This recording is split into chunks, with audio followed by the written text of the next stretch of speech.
At a family gathering, my cousin bragged, "I stole your job promotion by sending fake emails in your name." The room fell silent as she laughed. "You'll never work there again." I calmly pulled out a folder. "Funny, because HR just sent me these emails from you." Her smile dropped as my boss walked in behind me. Family gatherings at my house were always a mix of love, food, and quiet competition. I have a cousin, Sophia. We're the same age, grew up together, went to the same schools, and ended up in the same career field. The only difference? She was always the favorite. It didn't matter what I did. She was smarter, prettier, more accomplished, at least that's how my family saw it. So, when I landed a great corporate job in Chicago last year, my family was surprised. And when I got put up for a promotion just a year later, they were even more shocked. I worked my ass off for it. I stayed late, took on extra projects, and made sure my work was the best. Everyone in my department said I was the obvious choice. Then, one day, my boss called me into his office. "We've decided to go in a different direction." I didn't get it. Fine. It sucked, but I moved on. Then I found out who got the promotion. Sophia. I didn't even know she worked at my company. Last weekend, my parents hosted a big family gathering. The usual crowd showed up, my aunts, uncles, cousins. I hadn't seen Sophia since I found out she got my promotion. But she found me. I was sitting at the dining table when my aunt asked a simple question. "How's work?" Before I could answer, Sophia smirked, swirling the wine in her glass like she was the damn Queen of England. "Oh, you mean my job," she said, her voice dripping with fake sweetness. "The one I stole?" The room got quieter, but a few people chuckled, thinking she was joking. I wasn't laughing. "What do you mean?" I asked, forcing my voice to stay calm. She leaned in slightly, just enough so only a few of us could hear. "Oh, you didn't know?" She giggled. "I sent fake emails from your account to HR, made you look like a real nightmare. Told them you were bad-mouthing your boss, talking about quitting, all kinds of stuff. Guess they didn't want someone like that leading the team." She took a slow sip of wine, watching my reaction. I could feel my heartbeat in my ears. She wanted me to be upset. She wanted me to explode. Instead, I took a deep breath and smiled. Because, see, what Sophia didn't know was that I had spoken to HR last week. And they had already sent me the emails. I reached into my bag, pulled out a red folder, and placed it on the table.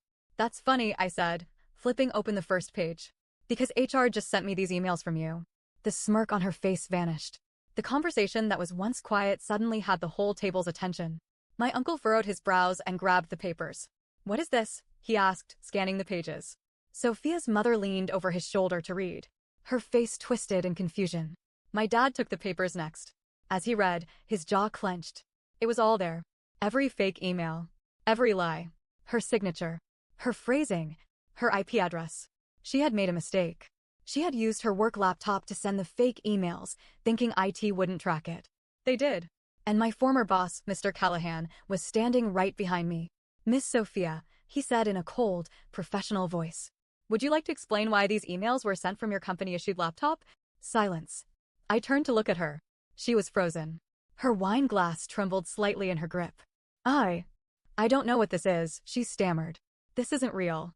Mr. Callahan sighed, shaking his head. "We had our IT department investigate. It's very real. Every single email came from your company laptop, your home Wi-Fi. Your work account was logged in at the time. You didn't even try to cover your tracks." Her hands gripped the tablecloth. No, this is a mistake."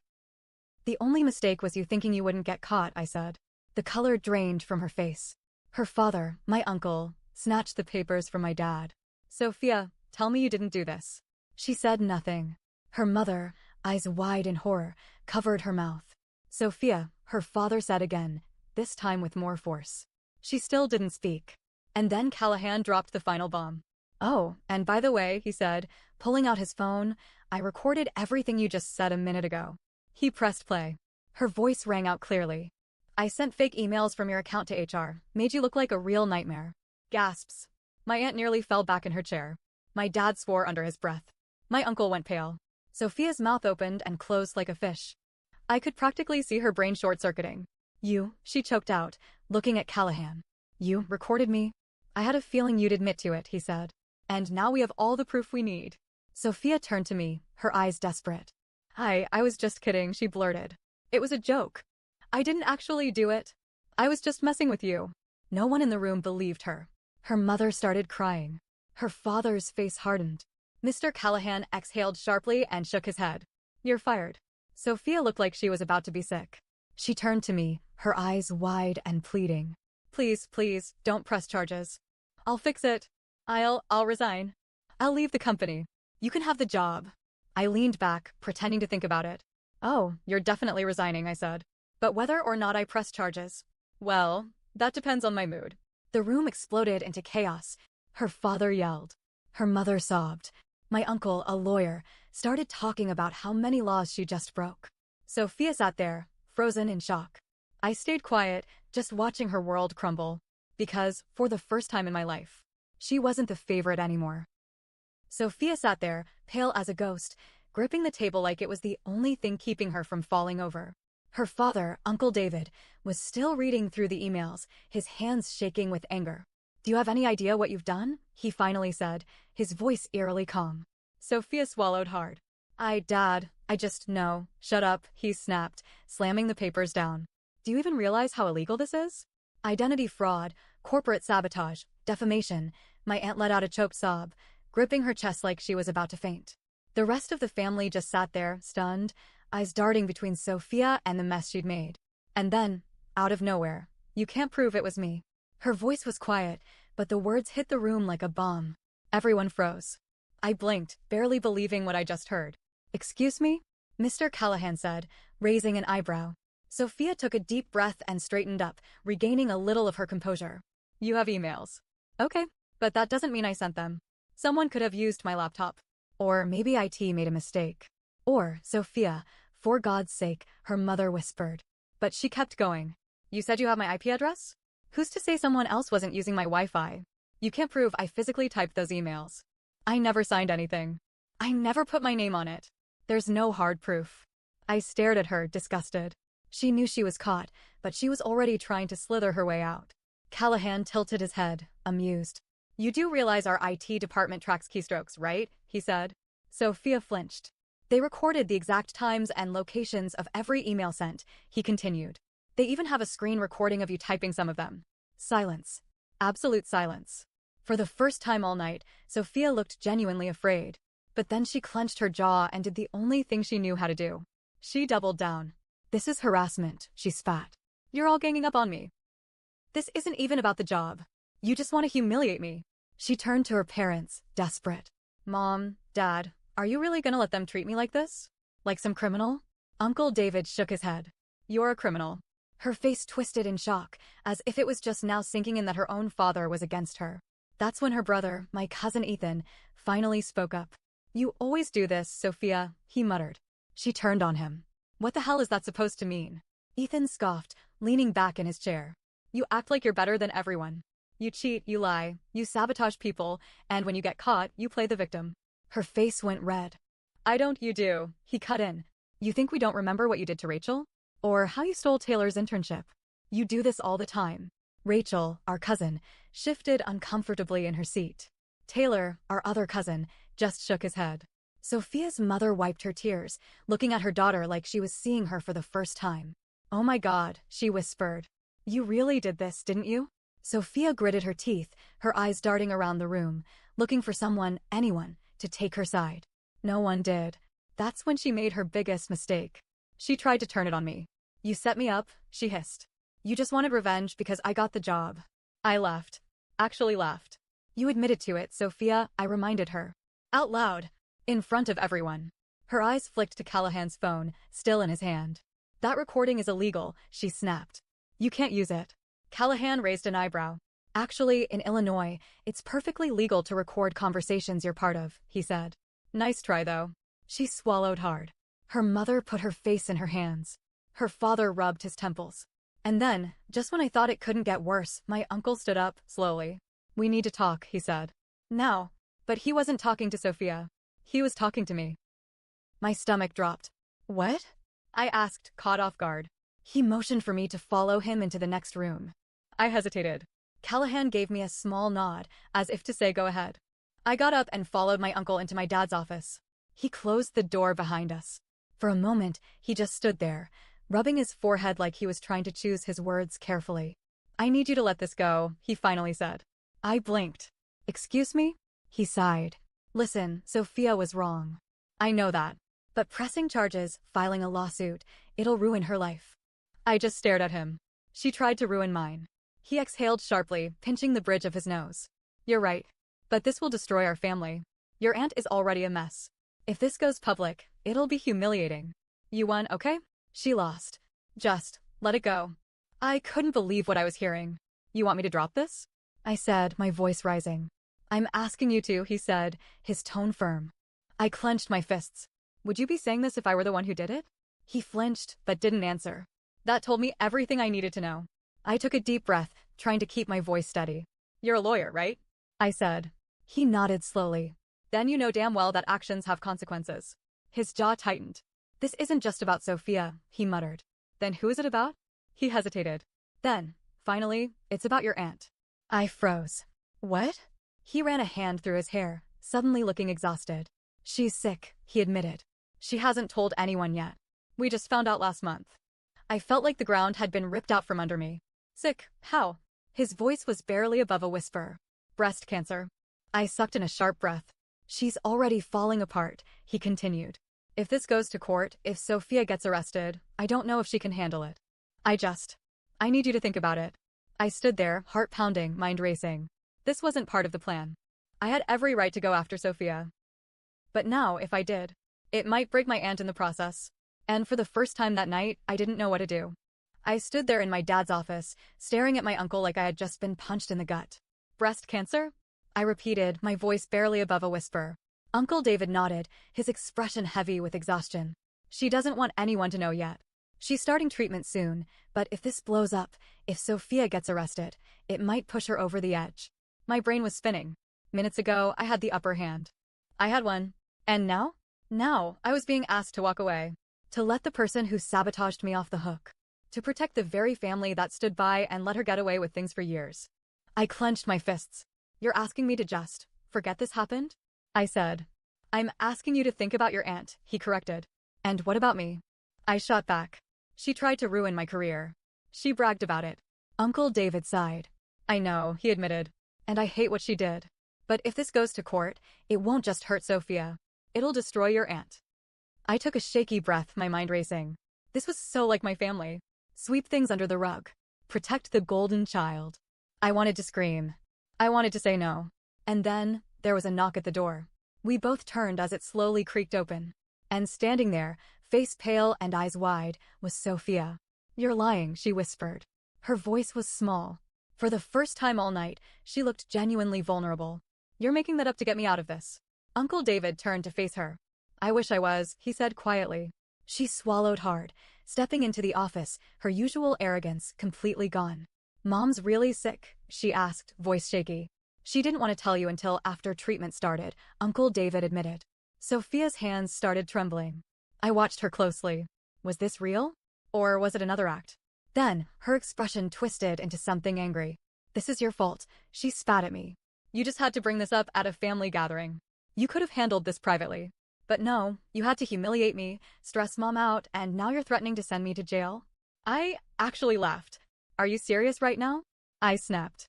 You did this to yourself. I didn't force you to send those emails. I didn't make you lie. And I sure as hell didn't make you brag about it in front of everyone. Sophia's hands balled into fists. If you go through with this, you'll be ruining Mom's life. She was deflecting. Again. But this time, I could see something else in her face. Panic. Not just about our aunt. Something else. And then I realized she was hiding something. You're scared, I said slowly, studying her reaction. Sophia's eyes darted away. I don't know what you're talking about, she muttered. Uncle David frowned. Sophia, he said sternly. She shifted uncomfortably, crossing her arms. This is already bad enough, she said. Can we just drop it and move on? The way she said it. The urgency in her voice. Something wasn't right. I stepped closer. What else did you do? I asked. Her head snapped up. Nothing, she said too quickly. Uncle David narrowed his eyes. Sophia, he repeated. She bit her lip. I could practically see her debating whether or not to come clean. And then, it wasn't just you, she blurted. I froze. What? She exhaled sharply, avoiding my gaze. I did it to other people too, okay? She muttered. I felt my stomach drop. Other people? Who? She squeezed her eyes shut. I don't know, coworkers.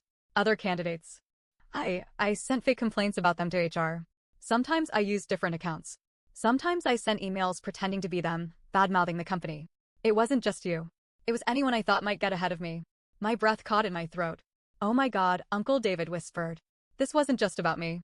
Sophia had a pattern. A history. How many people? I asked, my voice eerily calm. She hesitated. 5? Maybe 6, she said weakly. I nearly screamed. You ruined at least 6 people's careers? She flinched. I didn't think it would get this far. I held up a hand, cutting her off. I needed a second to process this. It wasn't just my revenge anymore. It wasn't just about me. There were others. And if I let her walk away now, she'd do it again. Uncle David ran a shaky hand down his face. Jesus Christ, Sophia, he muttered. She swallowed hard. I can fix it, she whispered. Just, please don't go to the cops. I'll quit. I'll apologize. I'll do whatever you want. I stared at her. After everything, after all the lies, the gaslighting, the arrogance, she still thought she could manipulate her way out. And then a dark thought hit me. Does Mom know? I asked. Her face drained of color. What? I narrowed my eyes. Does your mother know what you've done? Or has she been defending you this whole time, thinking you're innocent? Sophia bit her lip. That was all I needed. I turned to Uncle David. She needs to know, I said. He hesitated, but nodded. I'll tell her, he said quietly. Sophia grabbed his arm. Dad, please, she begged. You don't have to, don't, he said sharply, shaking her off. You've lied enough tonight. Tears filled her eyes. For the first time, real fear crossed her face. Her mother, the one person who always defended her, was about to find out everything. I stood there, heart pounding, mind spinning. This wasn't just about getting revenge anymore. This was bigger. Sophia had wrecked multiple people's careers. If I stayed silent, more people could get hurt. But if I moved forward, it would shatter my family. And worst of all, my aunt, who was sick, would be caught in the middle of it all. I took a deep breath, locking eyes with Sophia. You deserve to go to jail, I said. She swallowed hard. But now, I have to decide if I want to be the one to put you there. Her breath hitched. Uncle David exhaled heavily. And in that moment, I knew, whatever I chose next would change everything. Silence stretched between us like a rubber band pulled too tight, ready to snap at the slightest movement. Sophia's face was pale, her hands shaking. Uncle David looked exhausted, his fingers pressed to his temple like he was trying to force away a headache. I could feel my own heart pounding. I had never been in this position before. I had never held this much power over someone, especially her. What are you going to do? Sophia whispered. I didn't answer right away. Because I didn't know. I wanted justice. I wanted every person she had sabotaged to know the truth. But was I willing to watch my family fall apart in the process? Would my aunt survive it? Would I? Before I could say anything, the door suddenly swung open. And there she was. Sophia's mother. My aunt. She had been crying. Her eyes were swollen and red, her hands trembling at her sides. But the moment she looked at Sophia, her expression was unreadable. Mom, Sophia said, her voice cracking. Not a word, my aunt said, her voice hoarse. Sophia's mouth snapped shut. And then my aunt turned to me. Is it true? She asked, her voice barely above a whisper. I nodded. Her lips pressed together, and she let out a slow, shaky breath. And you were going to press charges? Another nod. She closed her eyes for a long moment. Then she looked at Sophia again, and said the one thing no one in the family had ever dared to say to her. You disgust me. Sophia flinched as if she had been physically hit. Mom, please, she begged, reaching out. My aunt jerked away like Sophia's touch would burn her. Don't, she said sharply. Don't you dare try to play the victim. Not after everything you've done. Sophia's breathing turned ragged, panicked. I thought I was trying to what, Sophia? My aunt snapped, eyes blazing with fury. To get ahead? To ruin other people just so you could feel better about yourself. Sophia's lower lip trembled. I didn't think it would get this bad. You didn't think at all, my aunt shouted. I had never heard her yell before. The whole house had gone quiet. Everyone was listening. My uncle rubbed his face with both hands. She admitted there were others, he muttered. My aunt's head snapped toward him. Others? Her voice was deadly quiet. She did this to multiple people, I said. I wasn't the first. I wouldn't have been the last. My aunt's entire body stiffened. Then, slowly, she turned back to Sophia. You're a monster, she whispered. Sophia let out a strangled sob. No, Mom, please, shut up. Another wave of silence crashed over the room. Tears streamed down Sophia's face. Mom, I'm sorry, No, you're not, my aunt interrupted, voice cold. You're sorry because you got caught. Sophia shook her head frantically. I can fix this. How? My aunt snapped. Tell me, Sophia. How do you fix this? Do you give these people back their jobs? Do you erase the damage you've done? Sophia's mouth opened, but nothing came out. Because there was no way to fix it. My aunt covered her face, shoulders shaking. I raised a fraud, she whispered. Sophia let out a broken sob. Mom, please don't say that. My aunt dropped her hands. You did this to yourself, she said. I spent my entire life defending you, making excuses for you. And this whole time you've been lying. You've been destroying people. Sophia turned to my uncle. Dad, please, tell her I have nothing to say to you, he muttered, refusing to look at her. Sophia let out a strangled noise. She had never been ignored like this before. Never been abandoned. Never been truly alone. But she was now. And she knew it. Sophia wiped her tears, taking slow, shaky breaths. I'll make this right, she whispered, voice trembling. I crossed my arms. How? She didn't answer. She didn't have an answer. Because there was no way out of this. I exhaled sharply. I'm pressing charges, I finally said. Sophia let out a sharp gasp, her entire body stiffening. No, she whimpered. Please, no. I turned to my aunt. I'm sorry, I said. And I meant it. I was sorry for her. But not for Sophia. My aunt let out a shaky breath and gave me a nod. Do what you have to do, she said softly. Sophia started sobbing again. Mom, don't let her. I can't save you from this, my aunt said. Not this time. Sophia looked like she wanted to scream. Like she wanted to run. But there was nowhere left to go. Sophia was arrested 2 weeks later. She was charged with identity fraud, corporate sabotage, and defamation. Her company sued her for damages. She lost everything. No one in the family defended her. Not her parents. Not her brother. Not even my grandparents. The golden child had finally fallen. And for the first time in my life, I wasn't the one being told to try harder. I had won. Not just the revenge. But my freedom. And damn, it felt good.